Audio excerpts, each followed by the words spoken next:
మత్తయి సువార్త 3వ అధ్యాయం.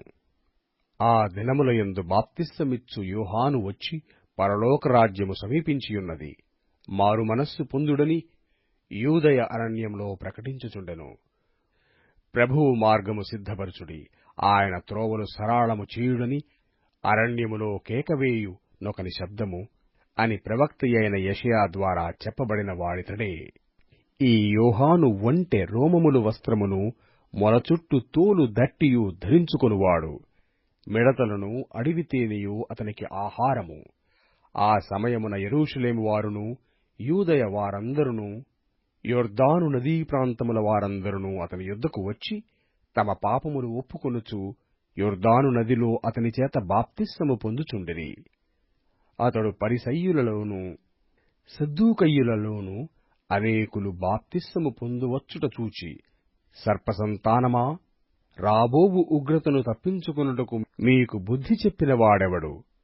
మారు మనస్సుకు తగిన ఫలము ఫలించుడి. అబ్రాహాము మాకు తండ్రి అని మీలో మీరు చెప్పుకొన తలంచవద్దు. దేవుడు ఈ రాళ్ల వలన అబ్రాహామునకు పిల్లలను పుట్టింపగలడని మీతో చెప్పుచున్నాను. ఇప్పుడే గొడ్డలి చెట్ల వేరున ఉంచబడియున్నది గనక మంచి ఫలము ఫలింపని ప్రతి చెట్టును నరకబడి అగ్నిలో వేయబడును. మారు మనస్సు నిమిత్తము నేను నీళ్లలో మీకు బాప్తిస్మమిచ్చుచున్నాను. అయితే నా వెనక వచ్చుచున్నవాడు నాకంటే శక్తిమంతుడు. ఆయన చెప్పులు మోయుటకైనను నేను పాత్రుడను కాను. ఆయన పరిశుద్ధాత్మలోనూ అగ్నితోనూ మీకు బాప్తిస్మమిచ్చును. ఆయన చేట ఆయన చేతిలో ఉన్నది. ఆయన తన కళ్ళమును బాగుగా శుభ్రము చేసి గోధుమలను కొట్టులో పోసి ఆరని అగ్నితో పొట్టును కాల్చివేయునని వారితో చెప్పెను. ఆ సమయమున యోహాను చేత బాప్తిస్మము పొందుటకు యేసు గలిలయ నుండి యొర్దాను దగ్గరనున్న అతని యొద్దకు వచ్చెను.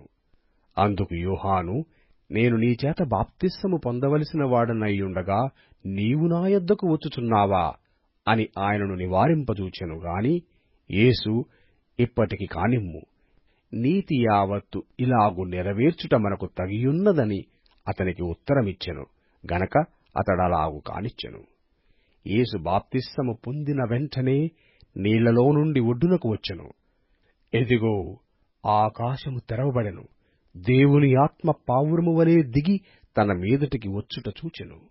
మరియు ఇదిగో, ఈయనే నా ప్రియకుమారుడు, ఈయన యందు నేనానందించుచున్నానని ఒక శబ్దము ఆకాశము నుండి వచ్చెను.